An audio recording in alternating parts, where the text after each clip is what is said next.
Hello दोस्तों। आज की कहानी है मेरी बहू का दोषी कौन, भाग 2। दोस्तों, अब हर सप्ताह सोमवार, बुधवार और शनिवार आपसे मिलेंगे एक नई कहानी के साथ सुबह 11:30 बजे।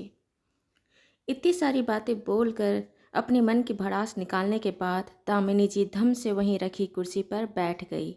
दोनों हाथ बाहर कुर्सी के बाहर झूल गया, शरीर निस्तेज हो गया। थोड़ी देर ऐसे ही कुर्सी पर पड़ी रही, फिर कही कि मैं चाहती हूँ कि आप लोग भी जानें कि मेरे बेटे ने आत्महत्या क्यों की।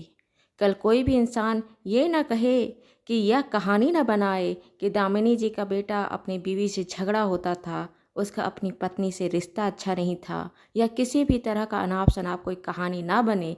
इसलिए आप लोग भी जाने कि मेरे घर में क्या हुआ था। आप लोग तो जानते हो कि मेरे 2 बेटे हैं, एक जिसकी आप शोक सभा में आ रहे हैं, आलोक, और एक मेरा बड़ा बेटा नवीन। नवीन और आलोक, हम दोनों पति पत्नी अपने दोनों बेटे आलोक और नवीन को बहुत लाड़ दुलार से पाले थे। जहाँ नवीन बहुत तेज तरार था, पढ़ने में बहुत होशियार था, अपनी ज़िंदगी में उसने डॉक्टर की पढ़ाई की और आज अपने शहर का जाना माना सफल सर्जन है। आप तो जानती ही हो। वहीं आलोक का मन पढ़ने में कम रुचता था, बस जैसे तैसे उसकी पढ़ाई चल रही थी। मैंने अपने छोटे बेटे आलोक को कहा कि कुछ भी हो, तुम्हें ग्रेजुएशन तो पूरी करनी है। कल ये कोई ना कहे कि इनका बेटा तो भैया 10वीं पास भी नहीं कर पाया है। पढ़ाई का एक अलग महत्व है और पढ़ाई पूरा करना बहुत ज़रूरी है। ग्रेजुएट पूरी करने के बाद ही तुम अपनी मर्जी का कुछ भी कर सकती हो। आलोक ने ग्रेजुएशन पूरी की, उसके बाद फिर ये बात आया कि अब क्या करें। उसने बिजनेस करने की बात की। बिजनेस क्या करना है, कैसे करना है। फिर बिजनेस करने का तय हुआ कि क्यों ना फर्नीचर का बिजनेस किया जाए। आप तो जानते हो कि हमारा 2 मंजिल का मकान है। हम ऊपर के फ्लोर में शिफ्ट हो गए और मकान के नीचे फ्लोर के आगे के भाग में फर्नीचर की दुकान को खोली गई। दुकान भी भगवान की कृपा से उसका अच्छा चल रहा था, अच्छी कमाई हो रही थी। हम दोनों पति पत्नी बूढ़े हो रहे हैं, कल क्या हो नहीं हो इसका पता नहीं। इसलिए मैंने एक वसीयत बनाने की सोची। वसीयत बनाने का सोच रहे थे, लेकिन वसीयत बनाकर अपने बच्चों को हैंडओवर नहीं करना था। वसीयत बनाना इसलिए ज़रूरी था क्योंकि नवीन अपना खुद का हॉस्पिटल खोलना चाहता था और अपना अस्पताल खोलने के लिए उसे ज़मीन की ज़रूरत थी। हमारी एक ज़मीन शहर के बीचों बीच में बिल्कुल सड़क के किनारे है। वहाँ पर अस्पताल बनाकर और वहाँ पर अस्पताल खोलने की बात थी। जब हमारी वसीयत बन रही थी तो मैं अपने दोनों बेटों में से बराबर बराबर अपनी सारी संपत्ति का बंटवारा की।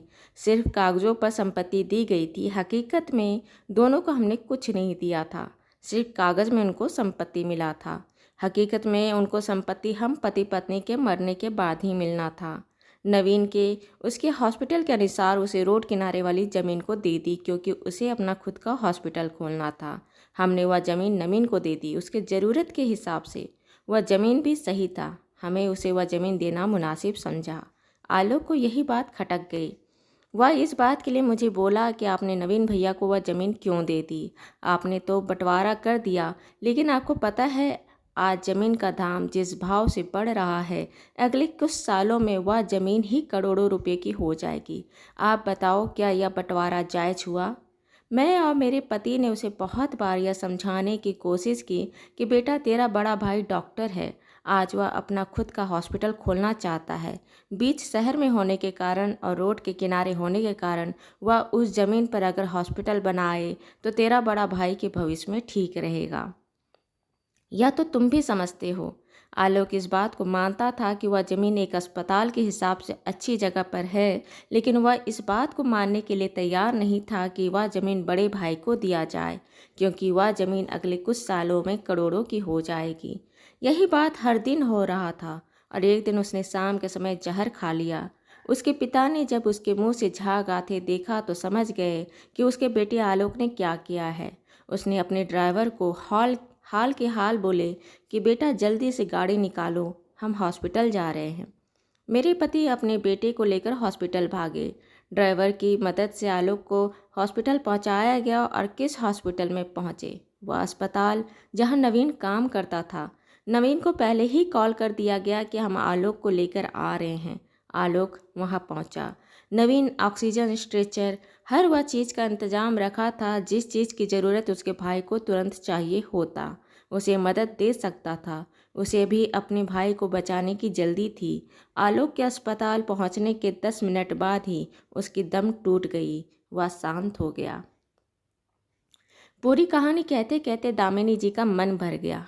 कुछ पैसों के लालच में आलोक ने अपने जीवन से हाथ धो दिया। अपने पीछे अपना पूरा परिवार को बेसहारा कर दिया। अपने माँ बाप की उम्र को 10 साल बढ़ा दिया। अब आप बताइए, जिसके मन में लालच था, रिश्तों के लिए बैर था, परिवार से क्रोध था, माँ पिताजी के लिए गए फैसले पर सवाल था, उसका दोषी बहू को क्यों बनाऊं? क्या बच्चे अपनी माँ का इस नए रूप को देखकर दुखी नहीं होंगे? अपनी बहू को इस तरह देखकर हम हर दिन नहीं मरेंगे कि मेरा बेटा नहीं है? मेरी बहू का दोषी कोई और नहीं, सिर्फ और सिर्फ उसका पति है। सिर्फ और सिर्फ मेरा बेटा है। वह बेटा, वह पति जो अपनी पत्नी को खुश रखने का जिम्मेदारी लिया था, वह उसे सिर्फ जिंदगी भर का गम दे गया। क्या मैं उस बेटे को माफ़ कर सकती हूँ? नहीं कर सकती। मैं अपनी बहू को दोषी नहीं मानती। मेरी बहू बहुत नेक दिल और बहुत प्यारी है। मैं अपनी बहू के साथ हर कदम पर खड़ी हूँ। हॉल में बैठे सब औरतों में से एक औरत बोली कि दामिनी जी, आपके जैसे मजबूत हम नहीं हैं कि इतना खुलकर बोल सके, लेकिन आपसे एक वादा ज़रूर करते हैं कि मेरे मन में आपके लिए बहुत सम्मान है और मेरे मन में आगे कभी भी आपकी बहू सोनम के लिए कोई कड़वाहट नहीं होगा। और कोशिश करूंगी कि हम इस समाज में भी ऐसी चीज़ों के लिए कोई कड़वाहट ना रखें। सब औरतों ने साथ में हाँ में सर हिलाकर अपनी सहमति जताई। दामिनी जी का लिया एक कदम उनकी बहू के लिए, बहू के आगे का जीवन के लिए एक मजबूत कवच बनेगा, यह तय था। दामिनी हाल में बैठी सब औरतों के सामने जब अपने बेटे की आत्महत्या के पीछे के कारण बताई, तो सारी औरतों का क्या विचार था? क्या वह उसके लिए सोनम को दोषी मान रही थी?